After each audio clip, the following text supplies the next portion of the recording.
बीते दिनों केंद्र सरकार ने बजट पेश किया और अब विभिन्न राज्य सरकार भी अपना अपना बजट पेश कर रही है। कोरोना महामारी के चलते राजस्व में भारी कमी आई है।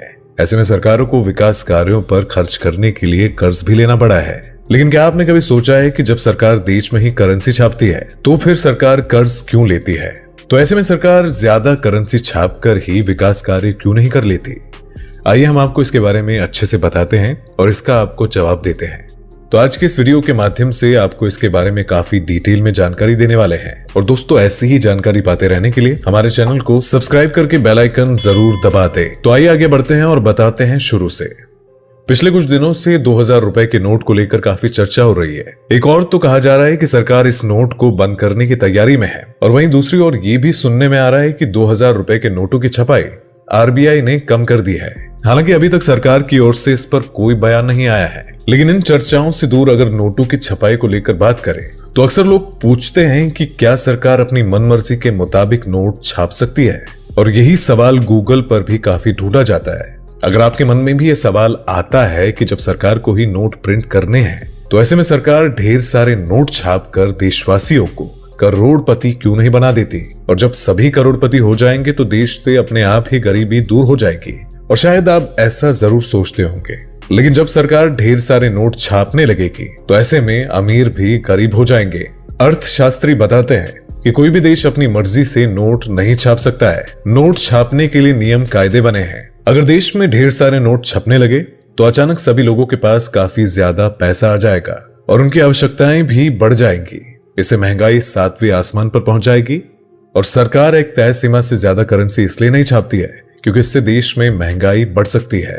अगर ज्यादा नोट छपेंगे तो इससे लोगों के पास ज्यादा पैसा आ जाएगा, और जब ज्यादा पैसा आएगा तो उनकी जरूरतें भी बढ़ेगी, तो इससे महंगाई भी बढ़ेगी। और साथ ही हम जिन चीजों का उपभोग करते हैं या सेवाएं लेते हैं वो तो उतनी ही है, लेकिन बाजार में करेंसी बढ़ जाने से उनकी कीमत में इजाफा हो जाएगा। मतलब कोई देश जितनी ज्यादा करेंसी छापेगा तो वहां उतनी ही महंगाई बढ़ जाएगी। इसे मुद्रास्फीति कहा जाता है। और मुद्रास्फीति को अगर काबू नहीं किया गया तो इससे अर्थव्यवस्था भी चौपट हो सकती है। इस बात को एक उदाहरण से समझ सकते हैं।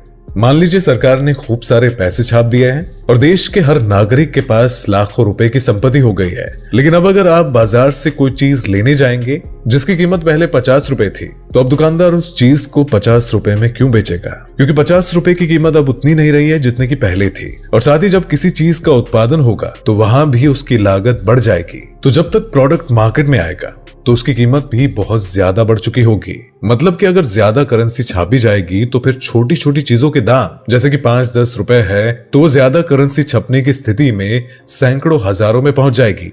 या ऐसे भी समझ सकते हैं कि मान लो अगर किसी देश में सिर्फ 5 लोग रहते हैं और उनके पास 100 रुपए की करेंसी है, उस देश में 50 किलो चावल पैदा होते हैं, तो फिर इस तरह से 50 किलो चावल की कीमत 100 × 5 मतलब कि 500 रुपए होगी। अब अगर सरकार ज्यादा करेंसी छाप देती है तो इन लोगों के पास ज्यादा पैसे आ जाएंगे, लेकिन चावल तो 50 ही किलो है। तो ऐसे में ज्यादा करेंसी छापने की स्थिति में इन चावलों की जो कीमत है वो बढ़ जाएगी।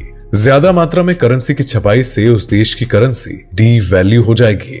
बता दें कि किसी देश में नोटों की छपाई इस बात पर निर्भर करती है कि उस देश की जीडीपी, राजकोषीय घाटा और विकास दर कितनी है।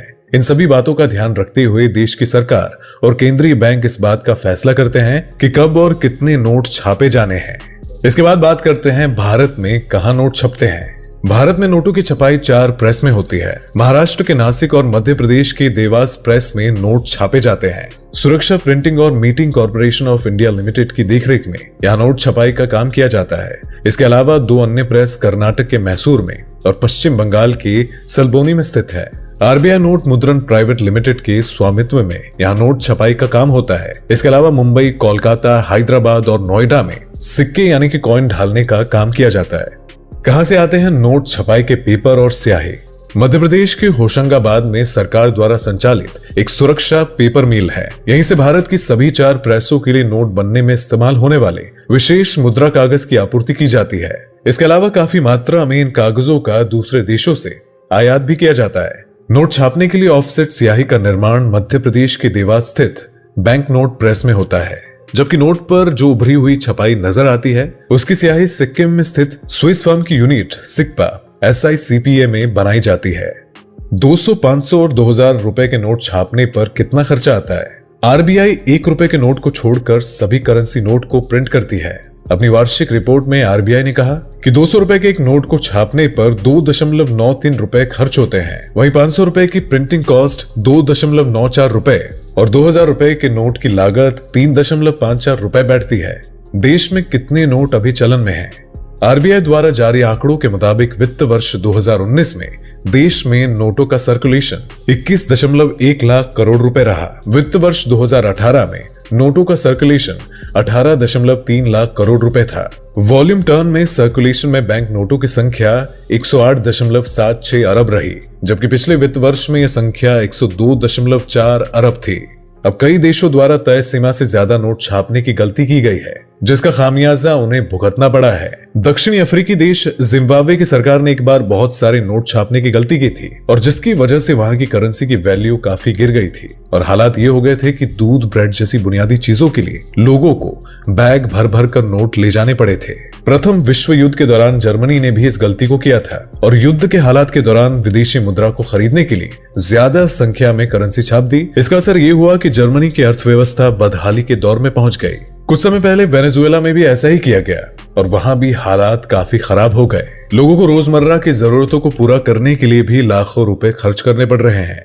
किसी भी देश में कितने नोट छापने हैं, ये उस देश की सरकार, सेंट्रल बैंक, जीडीपी, राजकोषीय घाटा और विकास दर के हिसाब से तय किया जाता है। हमारे देश में रिजर्व बैंक तय करती है कि कब और कितने नोट छापने हैं। बीते 1 फरवरी को बजट में सरकार ने राजकोषीय ज्यादा रहने का अनुमान लगाया है और इस घाटे को कम करने के लिए भारतीय रिजर्व बैंक से अधिक नोट छापने की उम्मीद की जा रही थी, लेकिन आरबीआई ने कह दिया कि बढ़ते राजकोषीय घाटे को पूरा करने के लिए केंद्रीय बैंक की अधिक नोट छापने की कोई योजना नहीं है।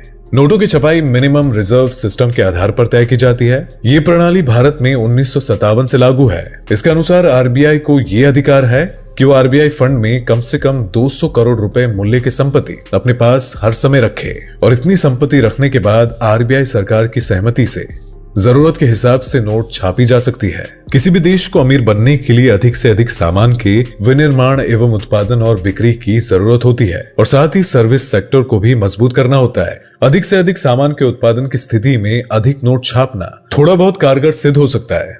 रेटिंग एजेंसी क्रिसिल के मुख्य अर्थशास्त्री कहते हैं कि आर्थिक वृद्धि को मजबूती देने के लिए थोड़े पैमाने पर रुपए की छपाई मददगार साबित हो सकती है, लेकिन उसकी एक सीमा है। वर्ष 2008 के वित्तीय संकट के समय डिमांड को मजबूती देने के लिए लगभग सभी देश के केंद्रीय बैंकों ने थोड़े अधिक रुपयों की प्रिंटिंग की थी। इससे डिमांड को फिर से शुरू करने में मदद मिली थी और इसी आर्थिक संकट के समय क्वांटिटेटिव ईजिंग शब्द मुख्य धारा में आया। इसका अर्थ लोगों के हाथों में अधिक पैसे पहुंचाने के लिए नोटों की छपाई बढ़ाने से है। हालांकि तब ये भी देखने को मिला था कि जिन भी देशों ने क्वांटिटेटिव ईजिंग का सहारा लिया तो वहां महंगाई बढ़ने के साथ ही मुद्रा का अवमूल्यन भी हुआ। तो यहां पर हम कह सकते हैं कि नोटों की छपाई बढ़ाने के लाभ से अधिक नुकसान है। दोस्तों, आपके क्या विचार है इसके बारे में? अपने विचार हमें कमेंट करके जरूर बताइएगा। अगर आपको ये वीडियो अच्छा लगा हो तो इसे लाइक करने के साथ साथ अपने दोस्तों और रिश्तेदारों के साथ जरूर शेयर कर दें। तो हम मिलेंगे आपसे अगली वीडियो में, तब तक के लिए अपना ध्यान रखिएगा।